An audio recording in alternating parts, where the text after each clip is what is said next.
जी हां, बड़ा बिजनेस पर हो गया है बड़ा हमला। 2 दिन पहले संदीप माहेश्वरी ने एक वीडियो से विवेक बिंद्रा को जिस तरह जलील किया था, वो शायद अंत का आरंभ था जो अब अपने असली रूप में सबके सामने आ रहा है। विवेक बिंद्रा पर एफआईआर हो चुकी है और एफआईआर करने वाली हैं खुद उनकी वाइफ यानिका बिंद्रा। आज ये कहानी बहुत इंटरेस्टिंग होने वाली है, वीडियो पूरा देखना, क्योंकि इसके बाद आपके मन में इस बात का कोई डाउट नहीं रहेगा कि विवेक बिंद्रा चीज क्या है, अच्छी या बुरी। आपको शायद पता है या नहीं, चलो हम आपको बता देते हैं कि यानिका विवेक बिंद्रा की दूसरी वाइफ हैं। अपनी पहली वाइफ से अलग होकर 6 दिसंबर को ही विवेक बिंद्रा और यानिका की शादी हुई थी। तो आखिर ऐसा क्या हो गया कि शादी के 1 हफ्ते बाद ही उनकी दूसरी वाइफ ने उन पर एफआईआर दर्ज करा दी। पहले आप ये वीडियो देखिए, फिर बात करते हैं।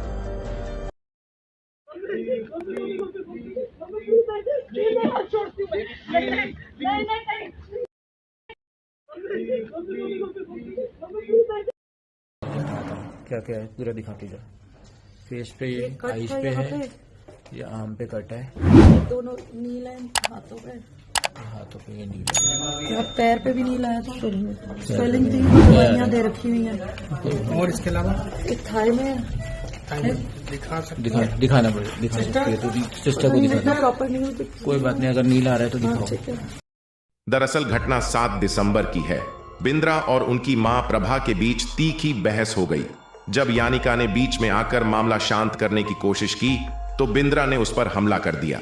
शिकायत के अनुसार यानिका के भाई ने आरोप लगाया है कि बिंद्रा ने उसकी बहन को कमरे में बंद कर दिया, मौखिक और शारीरिक रूप से उसका शोषण किया। उन्होंने यह भी आरोप लगाया कि शारीरिक शोषण के कारण उनकी बहन के शरीर पर गहरे घाव हैं। रिपोर्ट्स के मुताबिक यानिका का अस्पताल में इलाज चल रहा है।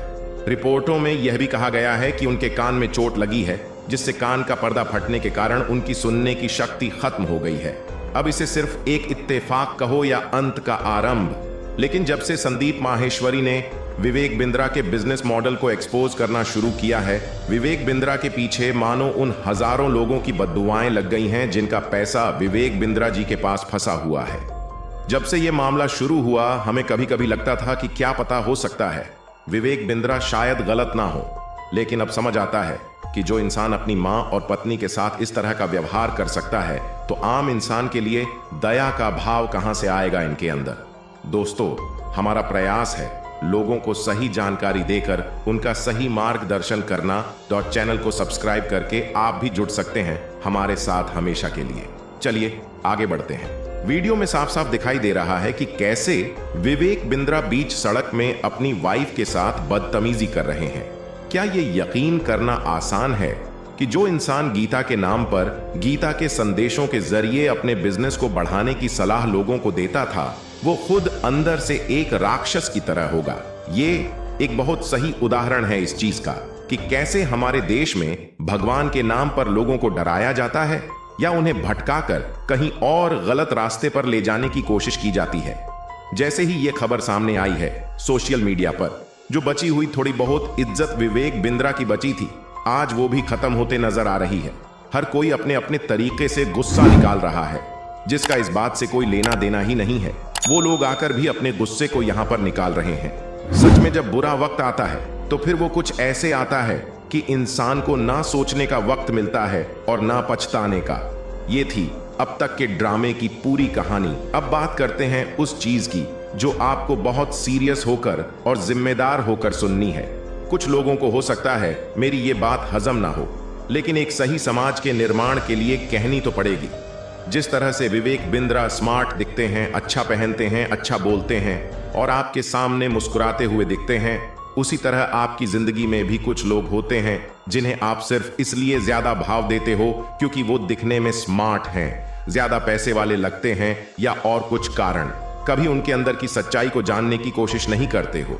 और दूसरी ओर अगर कोई नॉर्मल लुक वाला सामान्य इंसान तुम्हें मिलता है तो तुम उसे इग्नोर करना शुरू कर देते हो।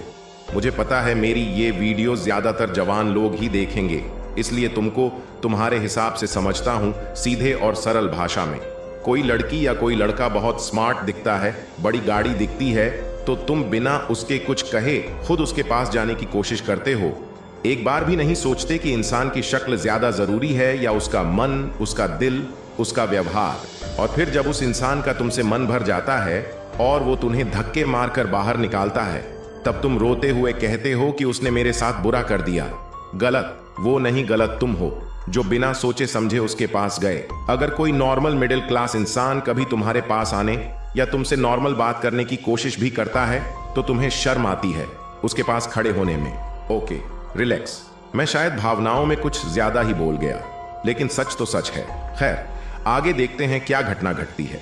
क्या विवेक बिंद्रा देश छोड़कर जाने की सोचेंगे ताकि वो आसानी से इन सभी लफड़ों से बाहर निकल जाए, या फिर संदीप माहेश्वरी कुछ नया प्लान कर रहे हैं? सब कुछ खबर मिलेगी आपको यहीं हर रोज। बस चैनल को सब्सक्राइब करके बेल आइकन ऑन कर लो। फिर मिलते हैं किसी और वीडियो में, तब तक अपना ख्याल रखें।